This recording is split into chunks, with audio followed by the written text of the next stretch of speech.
I'm looking for people that like to learn, that seek out information and that constantly are learning and asking questions and wanting to know more.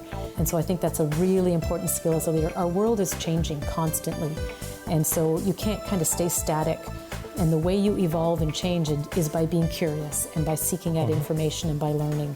Welcome to the Leading Minds podcast, where we delve deep inside the minds of the top life sciences executives. Join us as we unravel how they think, their vision for the industry, the purpose that drives them, and how they are moving the industry forward while fueling growth for their companies and their teams. This is Leading Minds, and I'm your host, Jasmeet. In every episode, we meet a leader who has made a lasting impact in the life sciences industry and continues to drive the industry forward. We go beyond the name and the title to unravel their personality, their beliefs, their mission, and most importantly, to understand how their brilliant minds are changing the world for the better.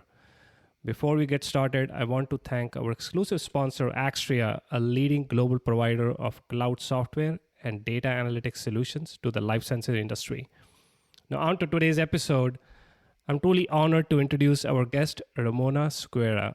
Ramona serves as president of Takeda's Global Portfolio Division and as a member of Takeda's executive team. With a career spanning multiple markets, cultures, and healthcare systems, Ramona has built and grown businesses for Takeda and Eli Lilly with an unwavering dedication to building solutions based on a deep understanding of patient needs. In her current role, Ramona is focused on creating long-term sustainable growth by increasing the impact of Takeda's transformational portfolio and pipeline for people around the world. She's bringing innovative treatments to patients with unmet needs, accelerating global access to Takeda's medicines and vaccines, and supporting public health and healthcare sustainability through local partnership, value demonstration, and flexible and innovative access programs. Ramona emphasizes the need to keep decisions as close to the patient as possible, recognizing that healthcare is local and that people, whether they're patients, colleagues, customers, or partners, are impacted by the company's actions. Ramona is a champion for diversity and inclusion in the workplace, advocating for clear decision-making, enterprise accountability, and trusting relationships. She's a mentor and a coach for colleagues and others within the industry, and regularly participates in leadership forums inside and outside Takeda. She spent 7 years as a member of Pharma's board of directors, serving on numerous committees and as treasurer, vice chair, and most recently as the first woman in the board's history to serve as board chair. She also serves on the board of directors for Edwards Lifesciences. Ramona was born and raised in Toronto, Canada, and earned a Bachelor of Science degree with honors in molecular genetics and biology from the University of Toronto and an MBA from McMaster University. She currently resides with her family in the Boston area. Ramona, thank you so much for joining us today, and welcome to the show. Thank you so much for having me, Jasmeet, and I'm very happy to be here. Absolutely, Ramona. So I'll start with your professional journey because I'm very curious and want to learn about it. We have so many great leaders in the life sciences industry, but I believe your journey stands out as one of the most remarkable. So many professionals look up to you for inspiration, including so many women in our industry. For the audience, can you please provide a quick overview of your professional journey? Absolutely. And I think you're being a little too kind, but I truly appreciate that. I'm actually very fortunate with the career that I've had. Honestly, I feel like I've been lucky as well. So I started my career in Canada, worked for a number of years there for a large company, but a very small affiliate. And actually that was a really valuable experience for me because when you're in a small affiliate, kind of like being in a startup or a small company, you just kind of get your hands into everything. So you have a chance to get involved in every single part of the business and really learn it and get to know it from the ground up. And so, I feel like that was a really beneficial experience for me, launching products, but spending time with the regulatory team, finalizing the label, and the pricing team, finalizing the price, and the operations team, finalizing the commercial footprint. So a lot of great experience there. I moved to the UK then, and I ran a hub in Europe. And that gave me a ton of great experience just working in very different HTA markets. So particularly Northern Europe, thinking about how important demonstrating the value of our medicines is, thinking about evidence generation, thinking about how we communicate with HTA bodies. That was a really valuable experience. And then I came to the US a little over 10 years ago and joined Takeda about 8 years ago. So through Takeda, I've had this, fantastic experience of being with a Japanese company that has truly grown into a global company. It has changed immensely over the past 8 years, and it's been really fun and exciting to be part of that change. I started out running our US business until about a year and a half ago. I took this global job. So I really feel like I've had a chance to work in so many different markets and recognize that, as companies, we have global brands, but really the healthcare systems are so local. And so how we connect our brands with the right patients, how we support patient communities and provider communities, it's really important we have a good local understanding of the healthcare system and very, very strong intimacy with our local patients and local customers. And that's very valuable experience because you talked about the global experience, but understanding the local market and the needs of the patients is critical. So it's kind of on both spectrums, you're building that experience and knowledge, which is phenomenal. And thanks for sharing that, Ramona. Now, if I were to shift to your present day, you are the president of Takeda's Global Portfolio Division, a role that comes with a lot of authority and a lot of responsibility. Can you please provide details about your current role and areas you're focusing on? Yes. So my current role, I have, it's called Global Portfolio, and it's actually a new role that was created. So this was a kind of neat experience for me to kind of start a new division at Takeda. So we've got 6 groups in our division. We've got our vaccines business, we've got our global medical affairs and global commercial product and launch strategy, and then we've got 3 regions, our Europe and Canada region, our China region, and our growth and emerging markets region. So basically we have all of our markets for Takeda outside of the US and Japan. And then we have our global functions as well as our vaccines business. And we're finding so many opportunities to work together, share learnings, and look at our business across all these different groups because we connect so much through the organization. So it's been a really fun and exciting experience for me. Right. And having that global experience again is very helpful because it provides you the perspective of the needs of countries that are maybe not as developed, right? And other countries where you might have different challenges like policy challenges and regulation and so on. So that is like a very rich kind of experience that you're getting here. I believe you're driving so much impact. And I love the kind of responsibility you talk about when you show towards the patients and your efforts to ensure access to medicines and vaccines. Now in that, you have a unique vantage point in terms of how our industry continues to evolve. So can you talk about some of those major shifts that you are seeing from your point of view and key factors that are driving this change?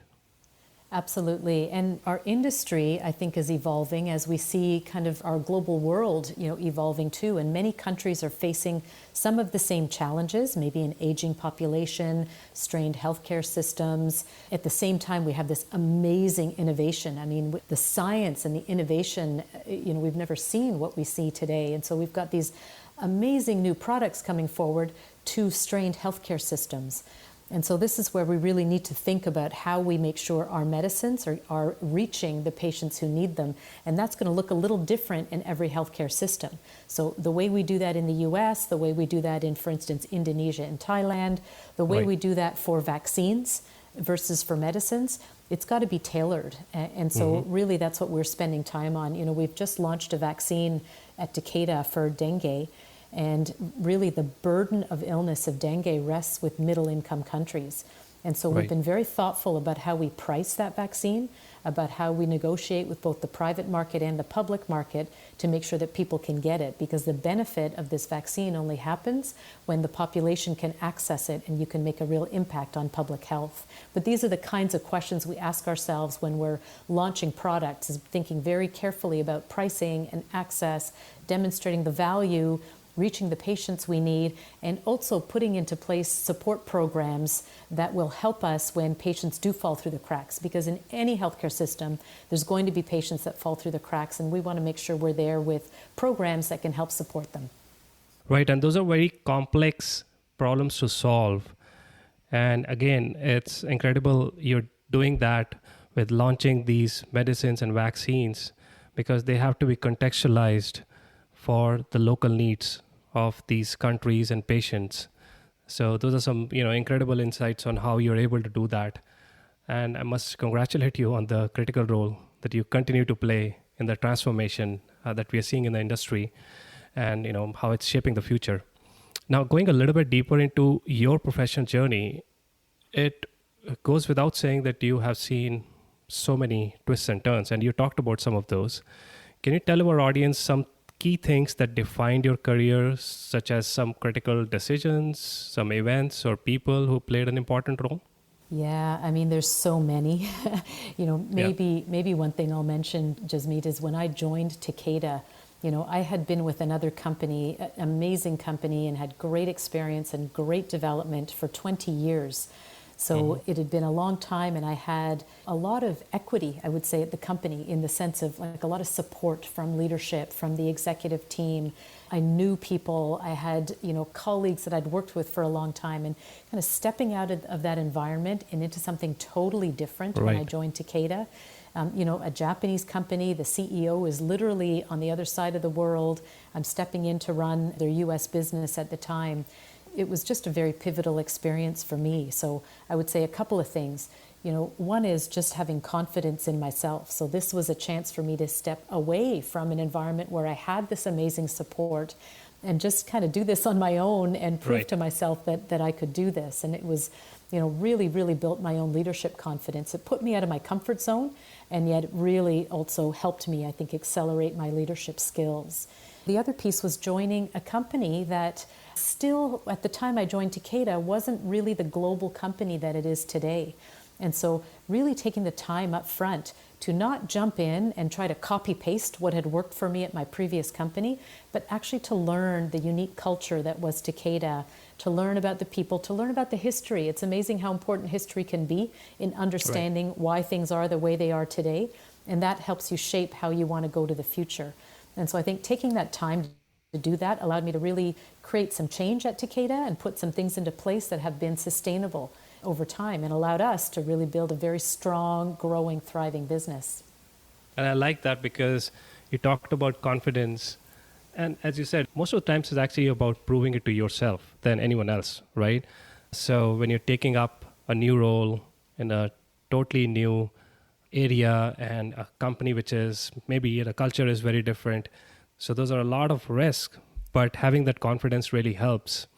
And you also talked about how you took time before you jumped in and tried to make change, right? Which is very important because many a times you see leaders coming in and they try to make changes on the first day itself in trying to make a point, right?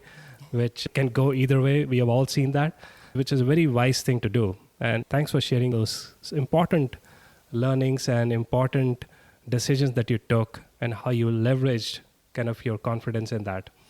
Building, new capabilities across the board that we needed to build at Takeda. Right.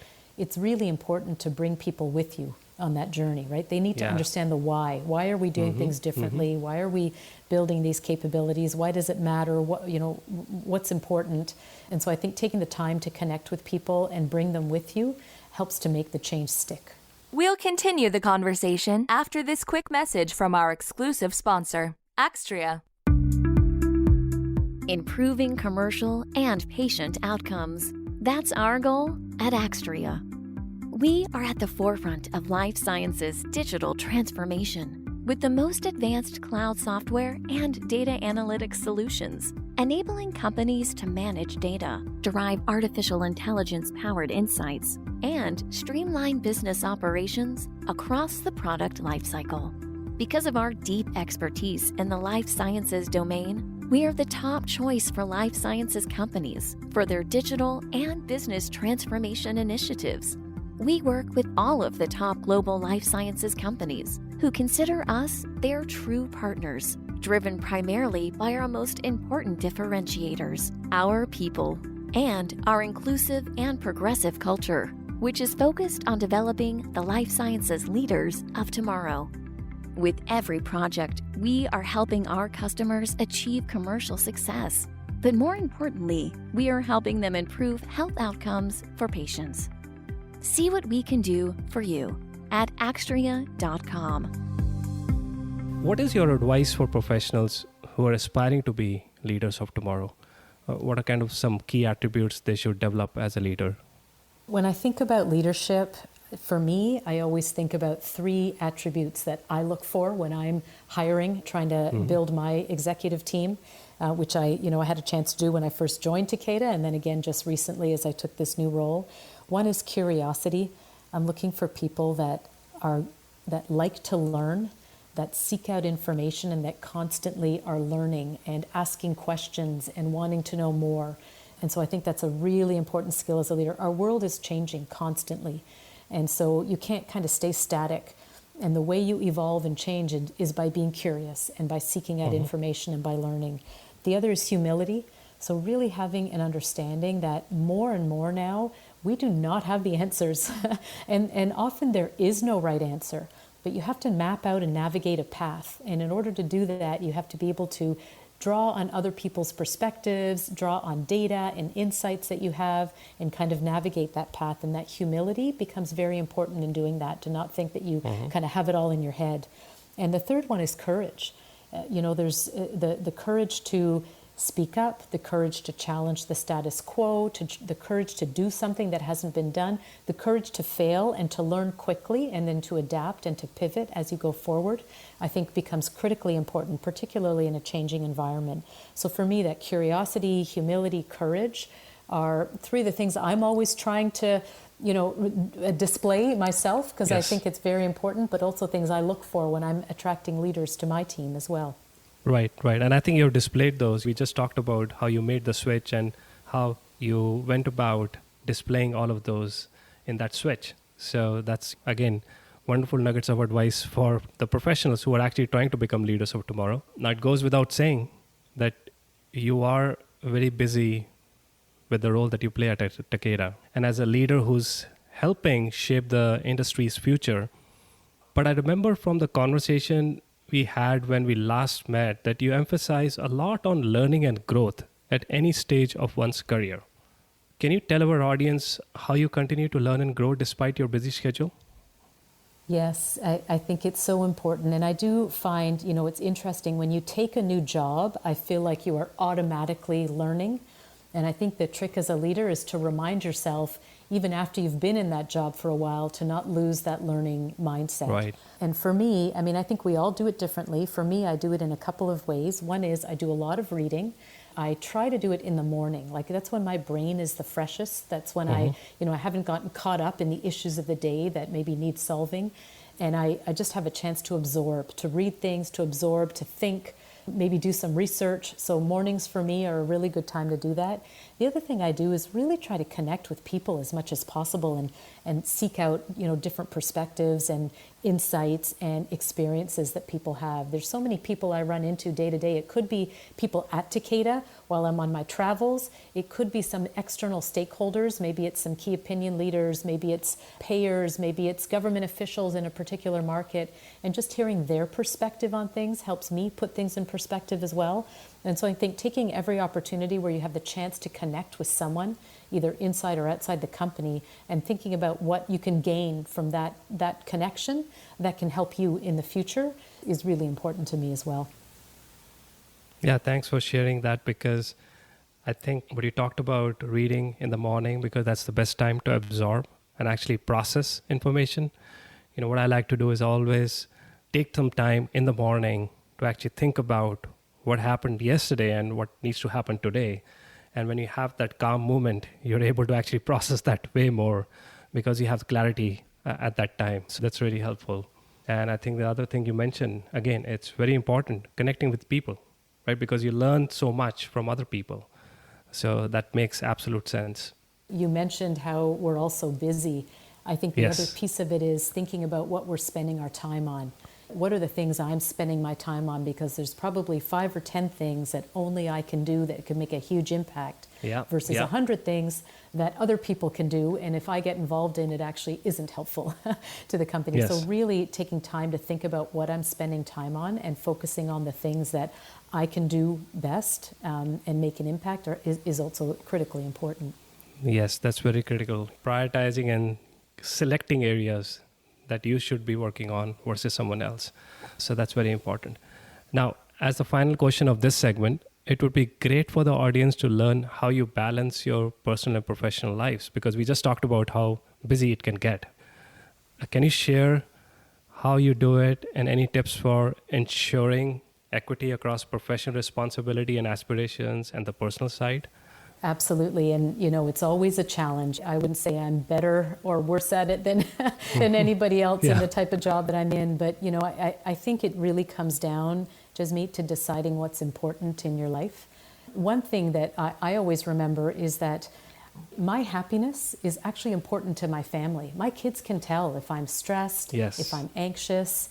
And so thinking about how I make sure I'm creating an environment around me where I'm fulfilled, where I really enjoy my career and enjoy the work I'm doing is actually very important to me being able to be a really great mom and wife as well. And then I think, making sure that I'm remembering what's important, right? I mean, ultimately in life, we always have to make trade-offs and thinking about, what are the important things I want to make sure I'm doing for my family. I can't wait for somebody else to tell me those things. You don't get that same kind of, maybe when you're doing your job, you get performance reviews and you get raises, and you don't get that from your family. And so you have to remind yourself what's important and how to do that. I'll tell you, when I took this job at Takeda, I just have this moment in my mind that I remember so clearly, because my daughter was in the middle of high school. And we talked about, this was an amazing career opportunity for me, but it was a big move to move the family, and especially to move a young lady in the middle of high school. And we sat down and talked about it as a family. it's not, my career is not mine. My career is the family. And so, we had this discussion, and my daughter at the end of the discussion, because I could have moved by myself, I could have not taken the job. And she said to me, Mom, this sounds like an amazing job. I think you should take it. And I think we have to stay together as a family. That's the most important thing. And I just thought, oh my gosh, like how amazing is that? That that she sees that. To me, it was very rewarding to have that discussion. And I would say my kids and my husband are a really important part of any decision-making process I have around my career. Right. And I can totally relate to that. School's just started. So my daughter just went into the high school, and I know how that conversation would go if we had to move. So I can, it's very mature on your daughter's part in actually thinking through that and actually saying that this is a good opportunity and we should move as a family, which is just amazing. Thanks for being candid there and talking about how we face this challenge of balancing both sides and really trying to, sometimes you have to give more priority to one than other, but it's kind of a constant balancing act. Now on to some rapid fire questions. Okay. Let's do it. I will be asking you some fun questions that you will need to respond quickly. Okay, so ready for that? I'm ready. All right. Okay, so what comes to mind when you hear the word leadership? I would say courage, curiosity, humility, and I would say really leadership is having an impact, and it's having an impact on people, whether it's the people that work for you, that you can have such an impact on them and their outlook, or whether it's the patients that are relying on us as a company. And so I think the term impact probably is the one that stands out the most. Right. And I think those three that you talked about actually lead to the impact, which is important in leadership. So absolutely. Very, very well said. What's some of the best advice you received? I think the best advice I received was when I joined Takeda, and I was told to just take some time to get to know the organization and understand the history before I make changes. It really stuck with me, and I think in many jobs that I've had over time, I've tried to be thoughtful that you need to understand the world that you're in, so that you can design something that's going to work for that world, rather than take what worked in a previous job or a previous country and make it work somewhere else. And so I think really taking the time to get to know your environment and some of the reasons things are the way they are so that you can bring people with you on the journey, I think is important. That's incredible and very real, right? Because that's how you should operate in any new job. Name your favorite book or books. That's such an easy one. So my favorite book since I was a child is a book called Anne of Green Gables. It's a Canadian author, and it's about a little orphan girl who grows up on a small, a small province in Canada. And it's just an amazing book. And I was always a daydreamer as a child. I really, really enjoyed reading. And this one just captured my imagination. And I probably still read it again almost every year. Just reread it to myself. And I just really enjoy it. I have to read that book. So I'll put it on my list. What do you do in your free time? So my hobbies are pretty boring, but I do nothing too exciting. I do yoga. I love reading novels. I love walking, and I just love being out in nature. So it could be hiking, it could be skiing, downhill skiing in the winter, but just kind of connecting with nature, I really enjoy. Right. No, that's amazing. You said boring. It's very interesting because boring is good in today's time. That's what I think, because it actually gives you some time that you can clear out your mind. When you're bored, you're actually able to think about all the other stuff that's stimulating you, devices and all the streaming and everything that goes on. You actually take a break. You get bored. I actually tell my kids, it's okay. It's okay to get bored when they say, I'm bored. So you have actually time to think about what you can do that is more impactful. So that's actually amazing when you say that. I think that's great advice to tell your kids, and I agree with you. So just being still gives you perspective and gives your mind time to just rest a little bit. Absolutely. Yes. You can have dinner with any person in the world. Who would be the 3 people you would pick? So we have moved around a lot as a family, Jasmeet, and I'll tell you, I have my husband's here with me in Boston. My daughter lives here as well. My son just moved out to Seattle for his job after graduating from university. And it's such a special time when the 4 of us get together. And as they get older, it happens less that we're all there. And so really, if any dinner I could have in the world, it would just be with my 2 kids and my husband and just the 4 of us. Probably homemade pizzas out on the back deck. Yes. That's the comfort actually you need. You can only get it with your family around you. Yeah. Exactly. And the last one person you believe is a leading mind in our industry and you would recommend featuring on this podcast. Well, there's so many amazing people that I'm sure you could feature. I think I would put a shout out to one of my very close colleagues at Takeda, Andy, who's our head of research and development. And he and I joined Takeda around the same time. And we've kind of been on this journey together as we've worked with our executive team to, get to the Takeda that we are today, the big global company across multiple disease areas. And I think he's also got a very fascinating story to tell of the work he's done in research and the way science has really allowed us to do so much more today than we ever have been able to before. We would definitely take up that recommendation and reach out to Andy. So thank you for that. Thanks for sharing your journey and advice with our audience. You've had an incredible amount of success and made such lasting impact on the industry that is making a difference not only in the current day, but for decades to come, I believe. So many congratulations on all that success. Thank you again so much. It has been an absolute pleasure chatting with you. Thank you so much for having me, Jasmeet, and I've enjoyed it as well. Thank you. To the audience, you are the most important part of this show. Because of you, we are the top show in the life sciences industry. Thank you so much for joining us today, and tune in soon for the next episode of Leading Minds. Thank you for listening to the Leading Minds podcast by Life Sciences Voice. Please share and hit subscribe with your favorite streaming platform. For more information, please visit our website at lifescivoice.com.